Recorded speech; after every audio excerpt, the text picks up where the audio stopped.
Tá gravando. Está preso ainda, tá? Não.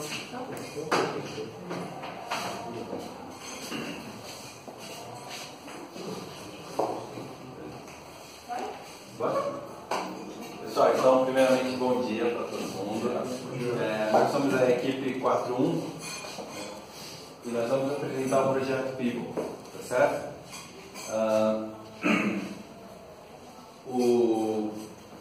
A nossa apresentação aqui ela tem o intuito, né, de demonstrar como foi o progresso do nosso semestre em relação ao trabalho que foi voltado para esse projeto.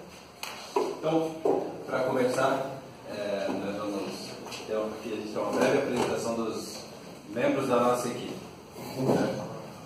A nossa equipe então, ela é composta pelo Edgar, o Luiz Fabiano, a Luciana, o Luiz Frantinho e o Vitor, que vai passar aqui a apresentação para a gente. A gente tem uma breve agenda da apresentação, então esse é mais ou menos tudo que a gente vai abordar aqui. Né? Basicamente, o que tem aqui é que a gente vai destrinchar um pouco essa parte do gerenciamento, vai ter alguns detalhes que ocupam um pouco mais tempo da nossa apresentação, mas o resto acredito que não é novidade para ninguém. Tá certo. Então, vamos começar falando sobre o problema que nós encontramos e por que foi voltado um esforço nesse tema que nós queremos abordar. Então, primeiramente, o tema é obesidade infantil.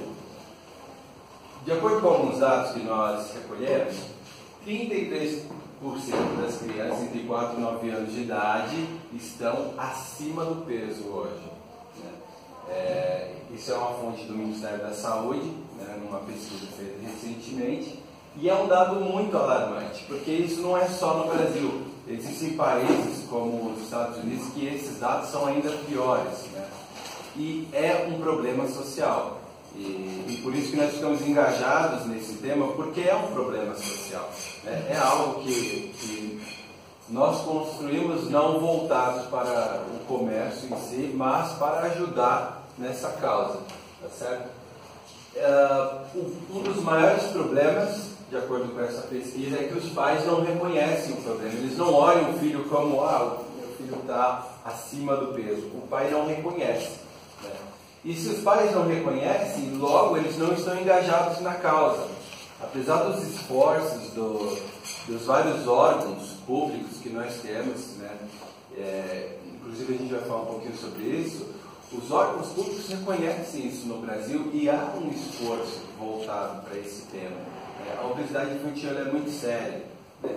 Se ela não é detectada ou tratada já na infância, essa criança vai se desenvolver com uma probabilidade de ter muitos problemas que hoje lotam os hospitais públicos ou particulares do nosso país. Né?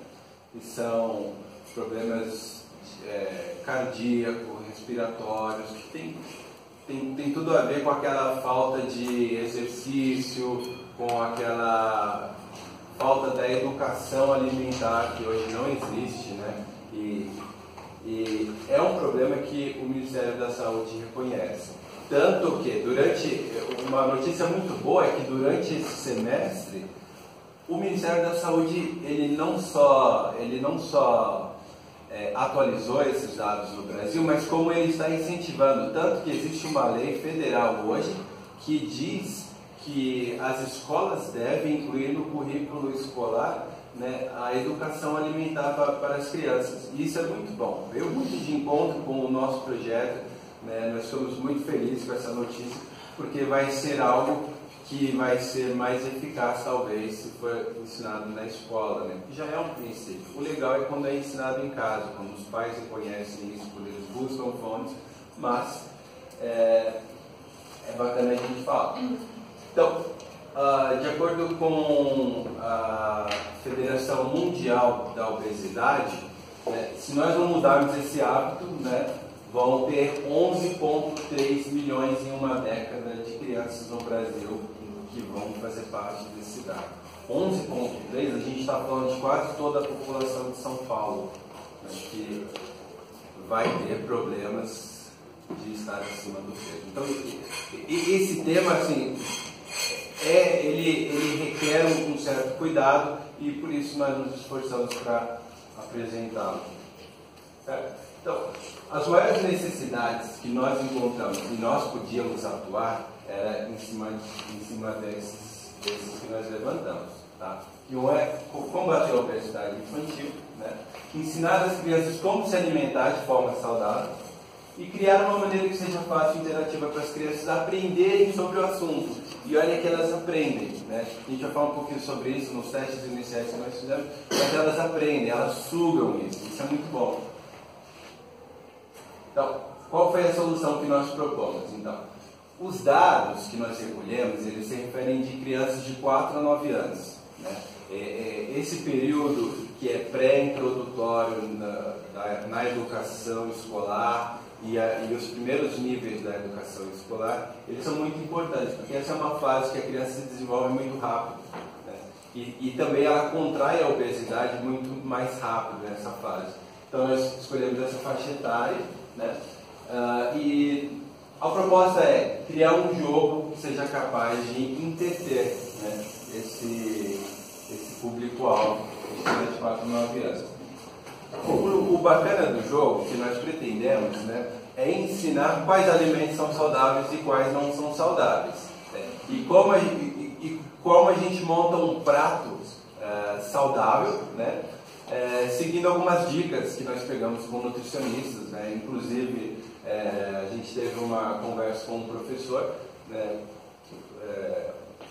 Há mais ou menos 1 mês e meio atrás, né? E ele tinha dado ideia, na verdade assim, foi na primeira apresentação de procurar os nutricionistas corretos, e nós fizemos contato com a Gabriela Capim, né? Que é uma pessoa muito reconhecida nessa área, tanto que ela tem um programa na Multishow, né, que ela ensina as crianças, os pais e as crianças como fazer essa alimentação correta, quais são os requisitos para se reconhecer um prato saudável. E ela tinha ela tem muito conhecimento e a gente conseguiu um contato com ela, foi uma pessoa super simpática. Além dela, nós tivemos outras pessoas que têm 25 anos de experiência no mercado, né, e eles deram um feedback muito positivo, gostaram da gente tratar sobre o tema, eles deram algumas ideias que evoluíram o nosso projeto, tá certo? Bom, então o que é o nosso projeto? Nosso projeto é o FIBO, né, e ele é um jogo para auxiliar, ele não pretende cumprir todo o papel da educação alimentar, até porque isso é muito amplo, né? Então nós queremos auxiliar na alimentação, né, na educação alimentar dessas crianças, tá certo? Para isso nós vamos utilizar a plataforma Android, devido a ser um nicho de mercado muito maior do que as plataformas de iOS, né? E talvez muito mais acessíveis, né? E também é até mais fácil para a gente evoluir o projeto. Bom, e cada fase desse jogo, como a gente está vendo ali uma telinha ali, né, que representa o nosso jogo, ele vai representar também uma refeição. Então, o objetivo é que a criança vai ali coletando os alimentos e a gente vai falar um pouquinho mais depois durante a apresentação do jogo. Mas o bacana precisava ser lúdico. Não adianta ter um jogo ou uma espécie de PowerPoint para dar para a criança e ela achar que ela ia ler, que ela ia assimilar isso muito fácil. Então nós criamos isso de forma lúdica, né? E o bacana a criança joga, a criança aprende, né? Não precisa necessariamente do envolvimento dos pais nesse processo, a não ser disponibilizar o jogo, dar o celular na mão da criança para que ela jogasse. Bom, eu vou dar uma breve introdução aqui. O nosso gerenciamento, nós escolhemos 2 formas de fazer esse gerenciamento, né? Uma bem conhecida hoje, todo mundo, a moda atual é usar metodologias ágeis, né? E nós não fugimos muito disso. O Scrum, ele é uma metodologia ágil, né? A gente vai falar um pouquinho mais sobre como nós usamos. Nós não seguimos todos os rituais do Scrum, mas nós elegemos aqueles que atendiam a nossa realidade do projeto, visando a questão do tempo, a questão da distância, a frequência com que nós nos encontramos. Então nós estamos adaptando a metodologia. Tá? Uma outra coisa bem importante é que também nós usamos o conceito cascata. Tá? A gente vai falar exatamente como nós usamos, mas respeitando aqui as fases deste conceito de metodologia, para que nós tivéssemos um primeiro norte no nosso projeto, e isso foi muito bacana. Bom dia, vou continuar falando aqui a parte do gerenciamento. Então, como o Fabi falou, a gente começou o projeto no conceito cascata, né? Daí, no andamento do projeto, a gente resolveu repensar a metodologia um pouco e seguir a parte de desenvolvimento, especificamente, com o conceito de Scrum, justamente pela questão de agilidade. Então, toda a parte documental do projeto, a parte de levantamento, a parte de análise de risco, tudo isso a gente fez na parte de cascata. Então, essa base, os documentos que a gente pegou, os dados que o Fabiano apresentou, foram todos feitos na primeira fase. Quando a gente foi para o Scrum, a gente quis trazer todo o desenvolvimento. Então, a gente dividiu em algumas sprints, sendo uma sprint técnica. Então, o que seria a sprint técnica? Seria a sprint que a gente pegaria as imagens para montar as fases, os alimentos que comporiam cada fase, onde a gente fez essa questão de montar um cardápio para cada fase. Então, a gente fez uma sprint técnica com todo esse compilado de dados, e depois a gente fez sprints para cada fase do projeto. Então, sendo a segunda sprint para a primeira fase, que foi a fase do café da manhã, então a gente colocou a parte de testes, a parte de montar cenário, de montar som, tudo nessa seguinte ordem. Então, como eu comentei, a parte da diagramação do projeto foi todo feito numa metodologia em cascata. A matriz de responsabilidades, o EAP também. E o Scrum foi justamente para fazer o desenvolvimento da aplicação. A gente achou que teria uma praticidade, uma agilidade dessa forma, porque a gente teria entregáveis em cada sprint, né? Pode passar. E daí a gente fez um organograma da equipe. O Edgar, o Luiz e o Vitor, eles ficaram com a parte de desenvolvimento, né? Eles são Dev Team. Eu sou a Scrum Master e o Fabi é o gerente de APO, né? Gerente de projeto PO. Aqui foi um burnout que a gente montou. Então, a gente tem um burnout produto, que seria o projeto como um todo, né? O andamento das fases e tudo mais, das entregas, como que a gente foi gerenciando, e o burnout das sprints. Aqui foi como a gente dividiu as responsabilidades. Então, a parte de gerenciamento e gestão do projeto ficou mais com o Fabiano, eu ajudei ele em algumas coisas. A pesquisa do tema, essa definição de escopo, a gente dividiu entre a equipe. A parte de desenvolvimento, efetivamente, ficou mais com o Vitor. Desenvolvimento e diagramação, modelagem, esse tipo de coisa, ficou com o Vitor e com o Edgar. Eu e o Luiz, a gente ficou tocando mais a parte documental mesmo. Bom, aí a gente fez um breve levantamento de como estava andando o projeto, né? Pelo menos até a primeira entrega. Fizemos uma análise pelo menos uma vez por mês de como estavam os nossos dados, né? E bacana que foi assim, né? É um gráfico com muitos dados, mas aqui o que chama a atenção são as linhas do nosso projeto, e a gente vai falar porque um projeto, ele, em vez de continuar ganhando mais linha, ele ganhou menos linha até a primeira entrega, tá certo? Outra coisa legal é que a gente tem, por exemplo, aqui a gente tem 567 imagens no nosso projeto. Por que nós temos 567 imagens até a primeira entrega? Porque o nosso jogo, ele é muito, a gente chama de sprites, né? Que são aquelas imagenzinhas que vão surgindo, a animação do personagem, cada andar do personagem é formado por um número X de imagens. E aí, então, a gente tem bastante, é um dado significativo aqui, né? Porque o projeto evoluiu bastante até a data de 23 de maio, né? Nós não conseguimos, até essa data, não tínhamos realizado os testes, né? Então, nós não tínhamos classes de testes, ou como quantificar a quantidade de testes, né? Ou o percentual de cobertura de testes. Até essa data nós não tínhamos. Hoje a realidade já é diferente do nosso projeto. A gente já tem toda a parte da documentação e começamos a iniciar essas fases dos testes. Bom, a gente também vai perceber aqui, quando a gente falar sobre mudanças e descargas do nosso projeto, porque também o projeto ele saiu de 490 MB para 128. Né?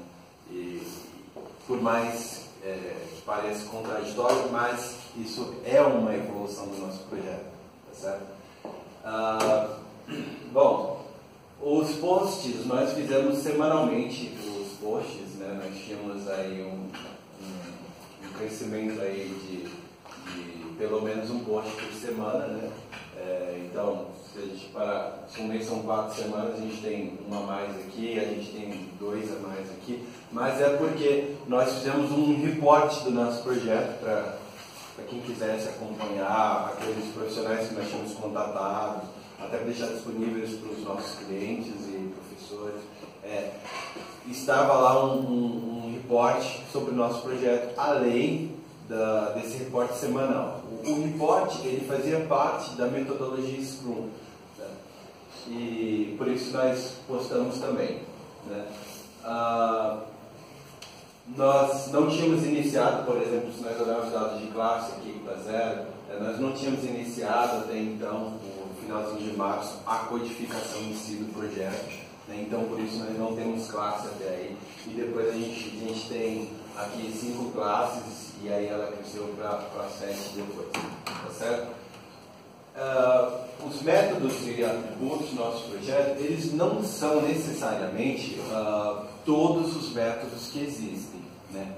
Por quê? Porque nós usamos uma plataforma chamada Unity, que a gente vai falar um pouquinho sobre ela depois, e ela já tinha muita coisa, né? Então, nós construímos os nossos métodos, nós construímos a classe ou os objetos, e isso significava que nós não tínhamos que usar todos os métodos que estavam lá, nós usamos só o necessário, construímos só o necessário. Por isso o nosso projeto ele tem poucos dados, né? Na verdade o número é bem pouco sobre métodos e atributos, certo? Bom, aqui tem uns riscos que a gente levantou, né, no decorrer do projeto. A gente fez uma tabela vendo qual a probabilidade de acontecer, né? Qual o impacto que isso poderia gerar no projeto como um todo. Então, acho que um dos pontos foi a dificuldade, uma das nossas preocupações foi a dificuldade de comunicação. Tem gente ainda fazendo outras matérias, tem gente que mora longe pra caramba, então foi uma das nossas preocupações, como a gente ia fazer os encontros, como que a gente ia se comunicar. Então a gente fez uso muito de WhatsApp, a gente usou muito o Skype para fazer calls, para fazer as nossas dailies, até a gente usou a tecnologia a nosso favor, né? Outra preocupação foi alguém da equipe sair, né? Que a gente percebe que em PGP é uma coisa relativamente comum. Como que a gente ia fazer essa divisão da atividade caso um ou mais membros da equipe saíssem, então foi um dos riscos que a gente levantou. Não cumprimento das tarefas foi um ponto que a gente até colocou como melhoria e aprendizado, porque a parte de gestão de tempo, de como mensurar uma tarefa, de como entregar uma tarefa para cada pessoa, então esse foi um dos pontos. E a falta de conhecimento técnico, né, que a gente teve que ter uma curva de aprendizado para desenvolver o jogo, né, uma plataforma que era desconhecida para alguns da equipe, e para usar até mesmo a questão da metodologia, né, de como gerenciar um projeto em Scrum. Eu vou falar agora um pouco sobre a parte técnica, levantamento de requisitos, os diagramas e a parte do desenvolvimento. Nós colocamos como os requisitos funcionais aqui quais seriam as principais funções que o jogo deveria desempenhar como uma aplicação a partir do momento que ele estivesse rodando dentro do Android. Então, dentre os essenciais aqui, exibir os sprites com clareza para que a criança pudesse identificar quais alimentos eles representavam. A gente até chegou a mostrar aqui para os professores e eles não conseguiam entender mais ou menos o que era cada sprite. A gente deu uma corrigida, inclusive, nesse ponto, colocando uma borda colorida em volta do sprite para a criança poder identificar cada alimento a qual classe ele pertence. Vermelho para frutas, verde para vegetais e assim por diante. A pontuação de acordo com o alimento coletado, nós decidimos não colocar, levar em conta a questão de calorias de cada alimento e pontuar o mesmo valor para todos os alimentos, porque a criança ela não ia ter como absorver esse tipo de informação. Que o objetivo principal de cada fase, né, é que o usuário ele monte um prato referente àquela refeição. Então, o café da manhã, o almoço, o café da tarde, o jantar, para cada fase ficar completa, ele precisa preencher todas as categorias de alimentos dentro daquele prato. Essa parte de exibir uma introdução explicativa sobre cada fase, também a gente comentou com os professores na primeira vez que a gente testou a aplicação. A gente colocou uma imagem que mostrasse para a criança quais são os alimentos saudáveis e quais são os não saudáveis dentro daquela fase, para que ela soubesse sem precisar descobrir enquanto ela está jogando. Possuir as 4 fases diferentes. Ele está aqui como importante, mas não como essencial. A gente priorizou tentar entregar pelo menos uma fase, mas nós conseguimos entregar as 4. Exibir os alimentos saudáveis e não saudáveis de acordo com as recomendações dos nutricionistas. O Victor, depois de ouvir o depoimento, né, a entrevista que nós fizemos com as nutricionistas, ele levantou um cardápio específico para cada refeição. Então, cada refeição tem um cardápio de alimentos que seriam os indicados para a criança ingerir naquele momento do dia, e nós levantamos alguns alimentos que seriam comuns de os pais oferecerem, como uma bolacha recheada, doce, esse tipo de coisa. Salvar a fase de onde o usuário parou também. Como o jogo tem 4 fases, o usuário, a partir do momento que ele passa da fase do café da manhã para o almoço, ele vai desbloquear o acesso a essa fase do almoço e vai permitir que da próxima vez que a criança fechar o aplicativo e abrir de novo, ela continue jogando a partir do almoço. A gente teve também um pouco de trabalho com essa parte, principalmente porque a gente fez mudanças na linguagem na qual a gente estava programando isso. E isso acarretou na mudança na forma como a gente estava tentando salvar. A gente tentou ouvir a recomendação dos professores também trabalhando com XML para manter essas informações. E a gente conseguiu chegar num resultado satisfatório. Essa parte aqui, o requisito 8, ele se encaixa junto com isso daqui, né? Com o 3, que é completar a fase quando o prato estiver completo com coletando 10 alimentos daquela categoria. Reiniciar a fase quando a barra chegar a 0. Essa é a parte que a criança perde, né? Que o personagem ele morre. Que é quando a barra de energia chega a 0, é quando o personagem se mantém correndo e ele não coleta nenhum alimento saudável, ou quando ele coleta alimentos não saudáveis demais, e aí ele falha no objetivo daquela fase.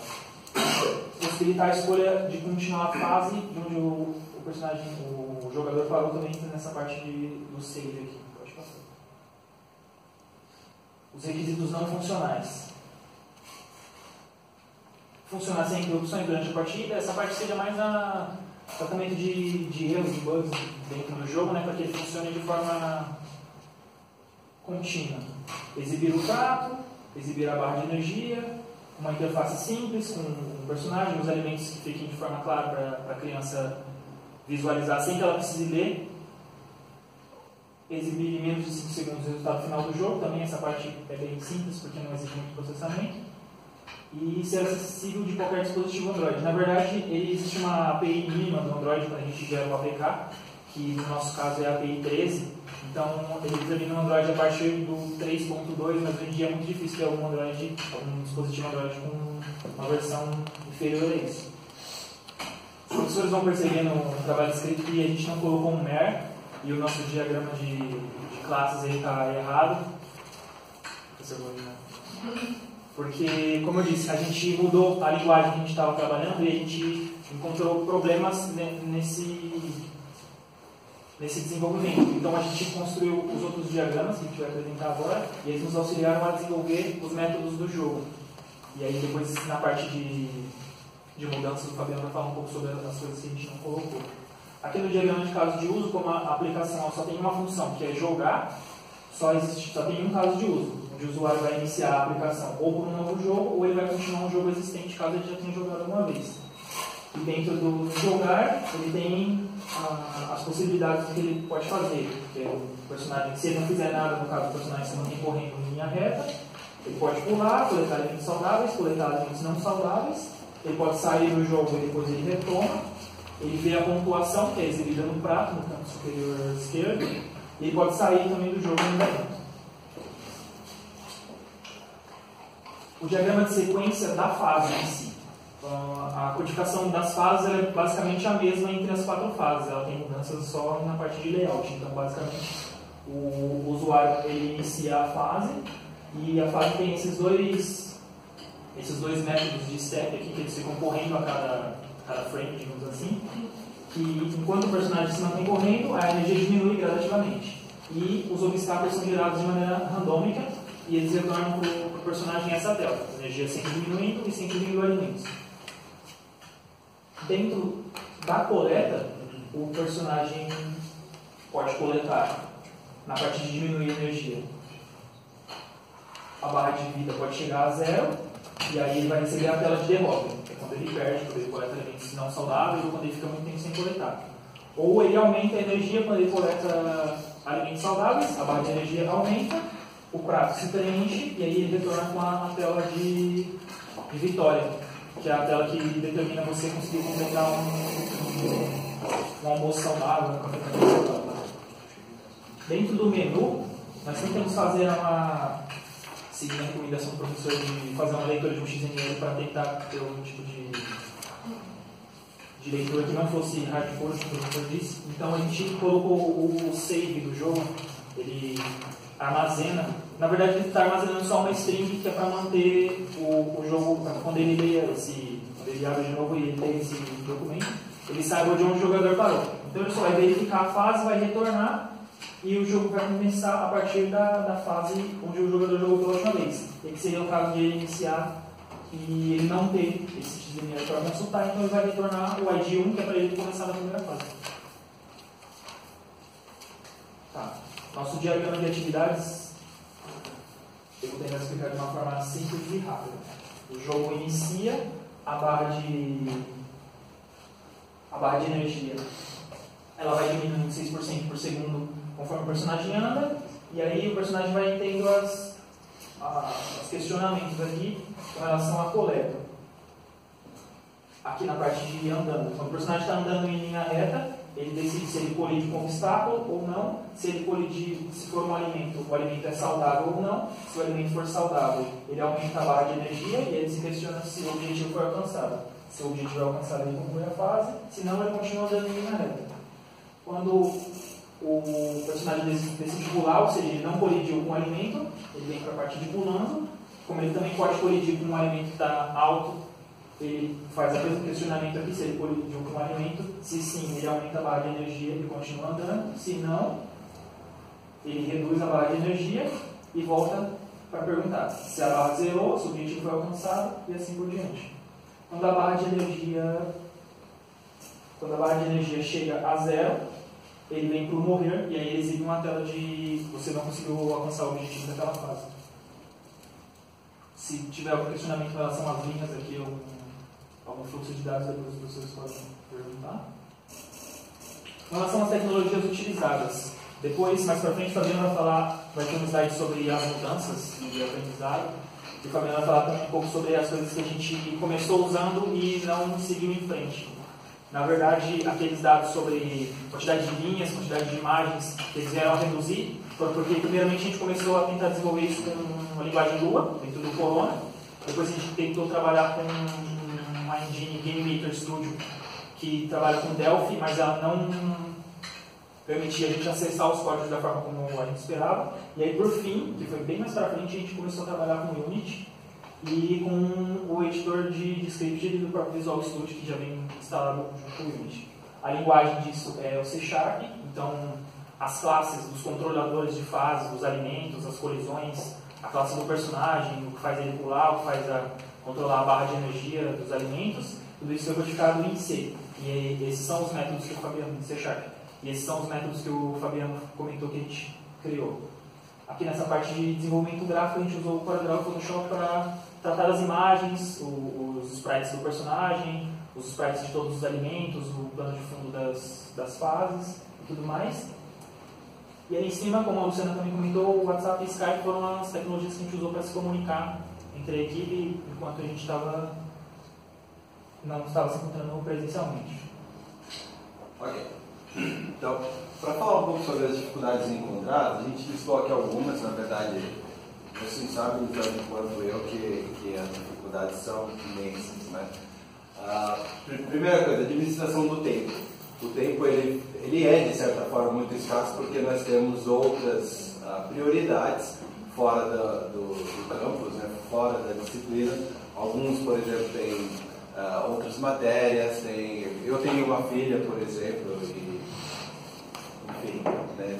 São muitas variáveis, pouquíssimo tempo para controlar todas essas variáveis. Mas, né, de certa forma, nós encontramos isso como uma dificuldade.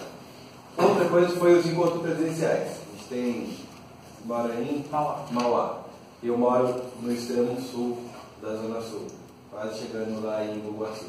Então, são opostos muito grandes, né? Mas, assim, nós conseguimos manter uma boa frequência, né?